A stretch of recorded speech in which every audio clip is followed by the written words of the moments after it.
அப்போஸ்தலர் நடபடிகள் 2வது அதிகாரம் 1 - 4 வசனங்களை நாம் வேகமாய் வாசிக்க கேட்போம். பெந்தெகோஸ்தே என்னும் நாள் வந்தபோது அவர்கள் எல்லாரும் ஒருமனப்பட்டு ஓரிடத்தில் வந்திருந்தார்கள். அப்போது பலத்த காற்று அடிக்கிற முழக்கம் போல வானத்தில் இருந்து சடுதியாய் ஒரு முழக்கம் உண்டாகி அவர்கள் உட்கார்ந்திருந்த வீடு முழுவதையும் நிரப்பிற்று. அல்லாமலும் அக்கினிமயமான நாவுகளைப் போல பிரிந்திருக்கும் நாவுகள் அவர்களுக்கு காணப்பட்டு அவர்கள் ஒவ்வொரு மேலும் வந்து அமர்ந்தது.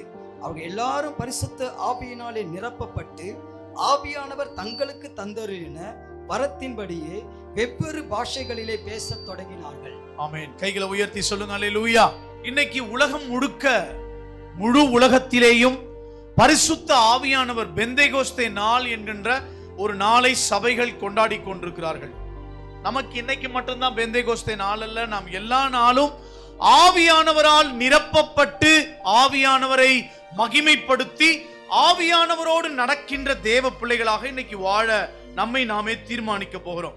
அன்னைக்கு கவனிங்க, 2000 ஆண்டுகளுக்கு முன்பாக ஒரு மேல் வீட்டறை, அந்த இடத்தில் அமர்ந்து இயேசு கிறிஸ்து மரித்த பிறகு குறிப்பிட்ட நாளில் 50வது நாளில் அந்த நாள் பெந்தெகோஸ்தே நாள் என்று அவர்கள் நியமித்து அந்த இடத்தில் ஒரு 120 பேர் ஒருமனமாக ஒற்றுமையாக கூடி பாடி கர்த்தரை ஆராதித்து மகிமைப்படுத்தி கொண்டே இருந்தார்கள்.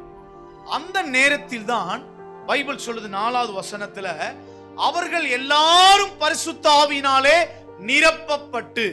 அப்போ கவனிக்க வேணும், எப்படி ஆவியானவரால் நிரப்பப்பட்டார்கள், எப்படி ஆவியானவர் இறங்கி வந்து ஒவ்வொரு பிள்ளைகளை நிரப்பினார் என்று நாம் பார்க்கும் பொழுது 1ஆம் வசனத்துல 2வது அதிகாரம் 1ஆம் வசனத்துல அவர்கள் எல்லாரும் ஒருமனப்பட்டு ஓரிடத்தில் வந்திருந்தார்கள். கைகளை உயர்த்தி ஒரு ஆமென் சொல்லுங்க. என்றைக்கு சபை ஒருமனப்படுகிறதோ, போன வாரத்தில் கூட ஒருமனதை குறித்து நான் பேசினேன். அப்ப நன்றாய் கவனிக்க வேண்டும், எந்த சபை ஒருமனப்பட்டு ஆவியானவரை மகிமைப்படுத்துகிறார்கள். அடிக்கடி நான் சபையில சொல்லிக் கொண்டே இருப்பது, நமக்கு இன்னைக்கு சர்ச்சு கெட்டு போக காரணம், சபைகள் ஊழியங்கள் கெட்டு போக காரணம் என்னன்னு கேட்டா, 4 பேராய் கூடிக்கொள்வது, 2 பேராய் கூடிக்கொள்வது, 3 குடும்பங்களாய் கூடிக்கொண்டு சபையை சீரழிப்பது. இப்படிப்பட்ட சபைகளிலே ஆண்டவர் ஆவியானவர் தம்முடைய மகிமையை வெளிப்படுத்த முடியாது. பைபிள் சொல்லுகின்ற விதமாய் ஆவியானவர் தான் இதை எழுதி கொடுத்திருக்கிறார்.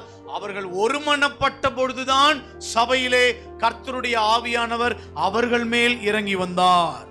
இன்னைக்கு சர்ச்சில் பெருமையின் ஆவி தலைவிரித்தாடுகிறது. பாக்கெட்ல காசு இல்லைனாலும், பர்ஸ்ல பணம் இல்லைனாலும், தன்னை பெரிய ஆட்களை போல சித்தரித்து கொண்டு பெரிய கோடீஸ்வரர்களை போல மற்றவர்களுக்கு முன்பாக காட்சி அளித்துக் கொண்டு நமக்குள்ளேயே பெருமையும் பிரிவினைகளையும் ஏற்படுத்தி கொண்டு கசப்பையும் வாக்குவாதத்தையும் ஏற்படுத்தி கொண்டு சபையிலே ஒருமனதை கெடுத்து கொண்டே இருக்கிற விசுவாசிகளும் உண்டு. பிரியமானவர்களே, அவர்கள் மேலெல்லாம் கர்த்தர் இறங்கி வர முடியாது.